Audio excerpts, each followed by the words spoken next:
The door is open and it's right behind you." That was the sentence Ethan Weller threw at me, as casually as if he were commenting on the weather. I remember blinking at him, trying to understand why asking a simple question about pay had turned into a threat. "My question was straightforward," I said, keeping my voice steady. "Why is the new hire earning 50% more than I do when I have 7 years of documented performance here?" Ethan leaned back in his chair, lacing his fingers behind his head the way people do when they know they cannot be touched. "Because market conditions change," he replied. "Because you were hired at a different time. And because, Liana Calder, if you have a problem with it, the door is open." I stared at him, unable to move. I had known entitlement before, but this was something sharper, colder. Ethan was not even pretending to be professional. He wanted me gone, and for the first time, I could see it clearly. "I've put everything into this company," I whispered. "And now you can take everything you came with and leave," he said. "We need people who fit the new direction." I walked out before I said something I would regret. I reached my desk, sat down, and tried to breathe through the heat in my chest. My laptop chimed. One new email from Human Resources. Termination effective immediately. No meeting, no conversation, no acknowledgement of 7 years in this building. I read the email twice, then a third time, as if repetition would change the words. My hands were shaking, but my face felt strangely calm, like everything inside me had shut off to protect what was left. I stood, picked up my handbag, and walked out of Weller Strategies without a box, without a goodbye, without the version of myself who had believed loyalty still meant something. But as I pushed open the front doors, something steadied inside me, quiet, sharp, focused. Human Resources had given me permission to return tomorrow morning to gather the rest of my belongings. They thought I would come back only to pack. They had no idea what I was really planning to bring with me. When I first stepped into Weller Strategies, it was nothing more than a cramped 5-person startup inside an old brick building near Portland's Pearl District. Helena Weller greeted me herself, shaking my hand with both of hers. "We're building something real here. Liana," she said. "When we make it, we all make it." I believed her. I was 27, hungry, and ready to build a life out of long nights and hope. Those nights came fast. "Can you stay late?" Helena would ask as she passed my desk. Then it became, "We need to save this client or we lose everything this quarter." I stayed. I rewrote proposals at midnight.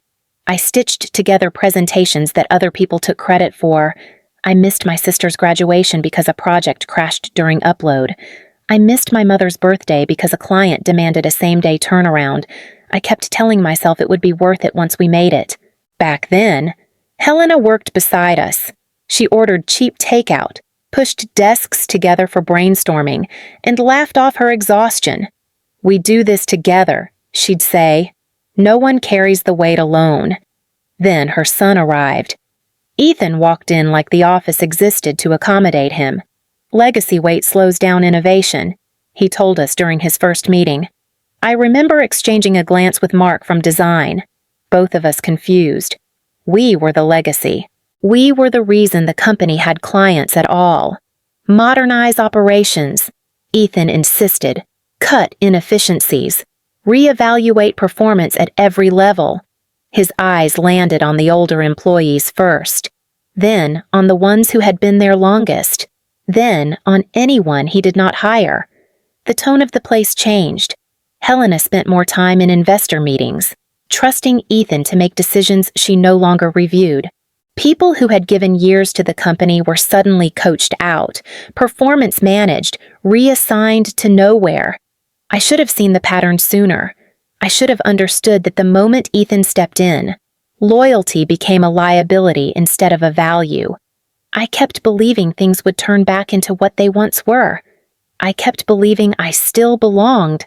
That night, I sat at my kitchen table with my laptop open and my termination email still glowing on the screen.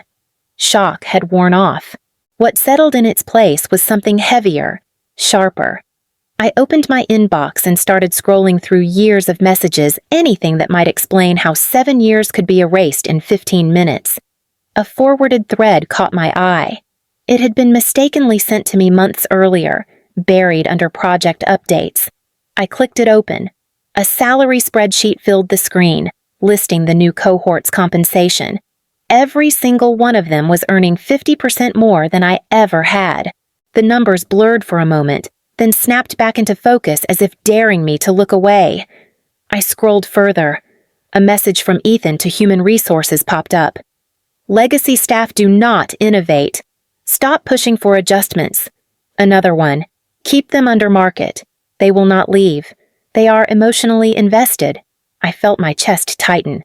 7 years of late nights, skipped holidays, and blind loyalty reduced to a strategy line. I clicked into the archived section, a place I had never bothered to search before.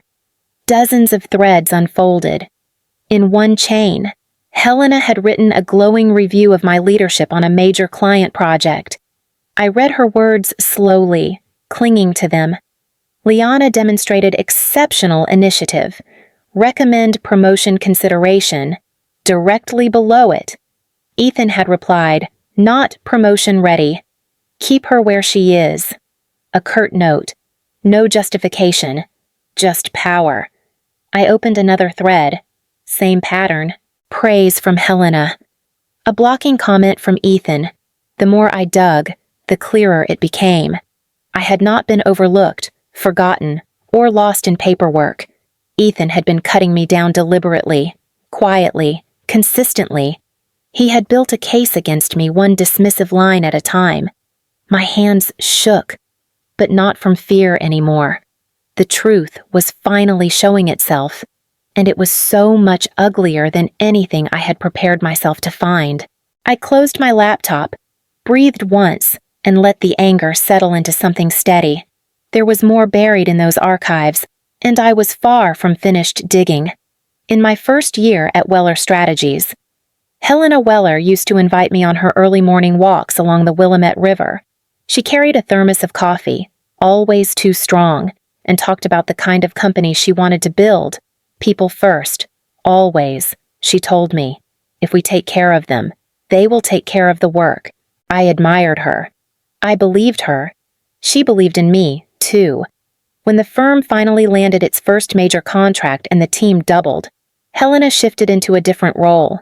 Investor meetings pulled her away, leadership summits, conferences across the country. She had less time, and whenever she was gone, Ethan filled the space she left behind. The first time I mentioned a concern about him, Helena waved her hand lightly. Ethan pushes people because he believes in high standards, she said. Give him room to grow. She sounded proud, not worried.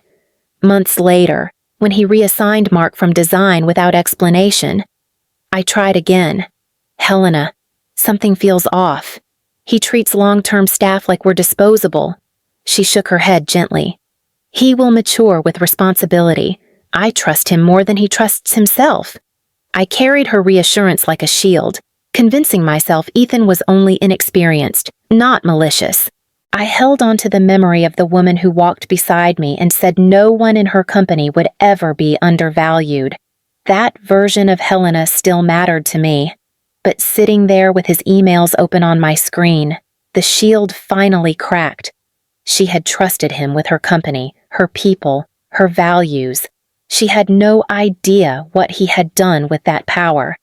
I closed my laptop slowly, the decision settling in my chest. I did not want to burn down the place I had helped build. I did not want to embarrass Helena or destroy her legacy.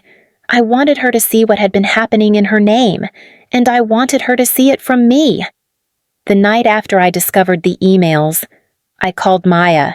She had been my friend since college, now an HR compliance officer at a firm across the river. She answered on the second ring. You sound wrecked, she said. What happened? He fired me because I asked about pay. I replied, and there's more. You need to hear this. We met at a quiet bar near her apartment. I slid my laptop toward her and opened the thread where Ethan wrote, Keep them under market. They will not leave. Maya leaned back, stunned. This isn't just unethical. This is wage suppression, and firing you right after you questioned compensation. That leans toward retaliatory termination. I swallowed hard, so I'm not imagining it. No, Liana, you're not. She tapped the screen. Whatever you do next, document everything. Dates, messages, decisions, and keep copies somewhere safe. Her certainty steadied me. After we parted, I sat in my car with the engine off, clutching my phone. There was one person inside Weller Strategies who might be willing to help. Penn, the IT administrator. Quiet, thoughtful, always the last to leave but never asking anyone else to stay late. I texted him I need to talk. It's important. He replied within minutes. Burnside Coffee. 3 blocks from the office. 30 minutes. The shop was nearly empty when I arrived. Penn was already seated, hands wrapped around a mug. He studied me as I slid into the opposite chair. I heard they let you go, he said softly. They did more than that. I replied, opening my laptop again. I need you to see something. He read the emails in silence. When he finally looked up, his jaw was clenched. This is wrong, Liana. Completely wrong. I need proof it's not just me. I said, a comparison. Pay, tenure, patterns, anything Ethan tried to hide. Penn hesitated. Running a report without approval could get me fired. I know, I whispered, but staying silent keeps him safe. He exhaled slowly. I cannot give you access, but I can run an internal audit for my own review. If it ends up in a shared folder before I move it to the secure server, well, sometimes files sit there for a few minutes. Hope sparked in my chest. Later that night, I spread 7 years of notes, emails, and late-night requests across my table, building the file I should have started years ago. I was done being quiet. At 6 a.m, I woke to an email from Human Resources. You may return tomorrow between 8 a.m. and 10 a.m. to collect belongings under supervision. Their phrasing was so formal it almost made me laugh. They thought I would walk in defeated, grab a cardboard box, and disappear without a sound. I arrived just after 8. The lobby was quiet, still half asleep. A security guard I barely knew glanced at his clipboard. Calder. Right. You can head up. Just stick to your floor. I will, I said, though that was only half true. On my floor. The lights were low. My desk looked exactly the same as when I had left pens aligned, sticky notes where I always kept them. A coffee mug from my sister sitting by the monitor. I picked it up gently and placed it into the small box Human Resources had left for me. Take your time, the guard muttered from the doorway, already bored. But time was not what I needed. I slipped my laptop charger into the box, then straightened. My mind was no longer on the work I had done here. It was on the envelope tucked inside my handbag. I walked toward the elevator. The guard didn't follow. He didn't even look up. I stepped inside and pressed the button for the executive floor. When the doors opened, the space was almost silent. No assistants yet. No footsteps. No voices behind closed doors. Just the hum of the air system and my heartbeat pushing everything forward. Helena's office door was cracked open. I pushed it gently. Her chair sat turned slightly away from the desk, just as she always left it. I stepped inside, breathing in the faint scent of the perfume she used to wear during those early morning walks years ago. I reached into my bag and pulled out the envelope, thick, heavy, sealed. Not the desk, I reminded myself. The chair. I laid it where only she would find it when she sat down. Then I walked out without looking back. The envelope felt heavier than paper should. Maybe it was the weight of 7 years. Maybe it was the truth finally gathered in one place. I closed the door of Helena's office behind me and stood in the quiet hallway, breathing slow and steady, reminding myself what I had left inside. The first pages were my signed statement. I had written it carefully, dated every incident, Every denied request, every promise that had dissolved the moment Ethan took control. I listed the nights I worked past midnight, the times I covered for short-staffed teams, the projects I saved while my salary stayed frozen. Every line of it was factual. No embellishment, no anger, just the truth laid out plainly. Behind it were the screenshots, Ethan's messages calling long-term staff legacy weight, mocking the people who had carried this company through its hardest years. I printed them in full, not just the worst parts, but the context he thought would protect him. It only made him look colder. Then came the performance reviews. Helena's original comments were highlighted. Ethan's edits sat beside them. Always the same 2 words, not promotion ready. I added the audit Penn had run late the night before. A comprehensive comparison showing 7-year employees earning dramatically less than people hired in the last 18 months. The pattern was impossible to deny. The final item was a single sheet with the name and number of a Portland labor attorney who had already looked over the evidence and confirmed it was more than enough to warrant action. On top of it all, I placed one handwritten line. Helena, this is what has been happening in your name. I tucked the envelope onto her chair, pressed it flat, and walked out of the building without being noticed. My box of belongings was light in my hands, but the truth I had left behind carried its own momentum. Whatever happened next would start the moment Helena sat down. I chose a small cafe across from the Weller Strategies building, ordered nothing, and sat with my hands wrapped around a lukewarm cup. My eyes stayed on the glass doors across the street. The envelope was already there, waiting. All that was left was for Helena to find it. At exactly 9 in the morning, she arrived. Her stride was brisk, shoulders tense, a leather tote tucked under her arm. I watched her swipe her badge, disappear inside, and vanish from sight. My chest tightened. 30 seconds later, my phone buzzed. "What did you do?" It was Jenna from Project Management. Another message flashed. Helena slammed her door like actually slammed it. Then another. Ethan was just called upstairs. He looks terrified. I stared down at the screen as the messages kept coming like incoming fire. "Is this connected to you?" Everyone is whispering. "Human Resources looks pale. Something is blowing up." The cafe suddenly felt too quiet. I could picture Helena opening her office door, turning toward her chair, reaching for the envelope. I imagined the way her face must have changed as she flipped through each page, the statements, the messages, the audit, the proof that her trust had been used as a shield. 10 minutes later, Jenna sent another screenshot. A company-wide notification, emergency all-hands meeting at 10:15 a.m., mandatory attendance. Beneath it, she added, "No one has ever seen her call a meeting like this." Then a shorter message came from Mark in design. Someone outside the conference room overheard her. She said, "Every employee deserves the truth. Starting now." I set my phone down, breath shallow. The fuse had reached the charge. Whatever happened next was already in motion, spreading through every floor of the company I had once given everything to. The fallout unfolded faster than anyone expected. By late afternoon, Mark sent me a message requesting a quick call. I stepped outside my apartment complex and answered. They pulled Ethan into a board session, he said, voice low. Not just Helena. The entire board. Someone dug into the compensation logs. They found discrepancies. What kind, I asked. The kind that looked like fraud.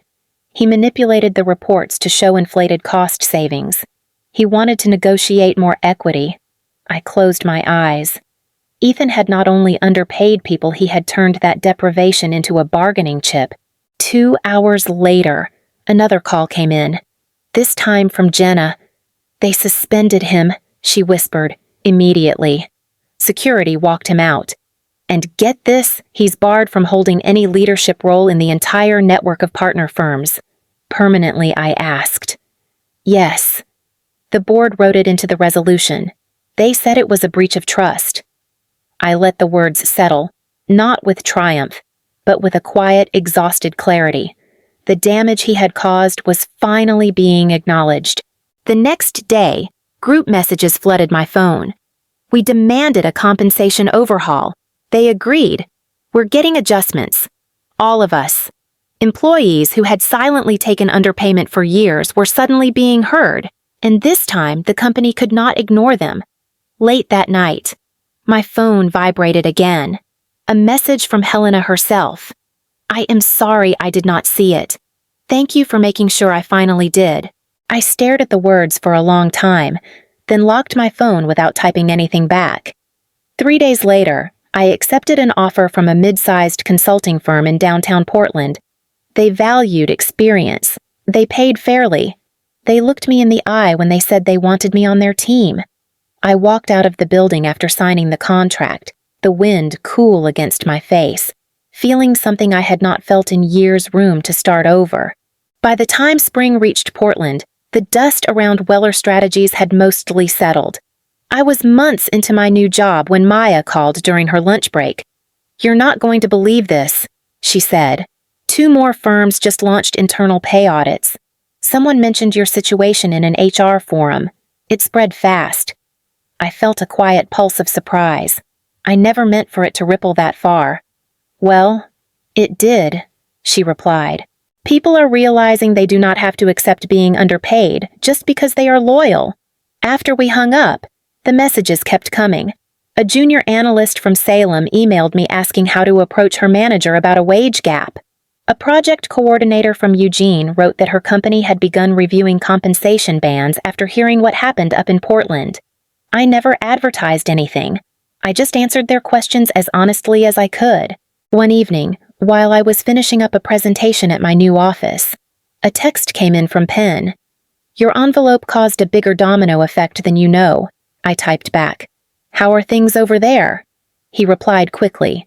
Helena stepped down. She recommended Teresa as interim leader. People are actually hopeful. I exhaled slowly, letting that settle. Teresa had worked in operations for more than 10 years without recognition. She deserved the chance to rebuild everything Ethan had damaged. And Ethan, I asked. Penn wrote, "Gone. Left the city. No forwarding info." I nodded to myself. Some endings did not need embellishment. That weekend, I walked along the Willamette River, the same path Helena and I used to take years ago. The water moved steadily beside me, indifferent and honest. I did not feel nostalgia. I felt closure clean, full, and finally mine. The real victory was never about watching anyone fall. It was standing up, stepping away, and knowing I had pulled others into the light with me. One envelope had changed the company I once gave everything to, and now, people across the state were beginning to ask their own questions, the kind that opened doors no one could close again.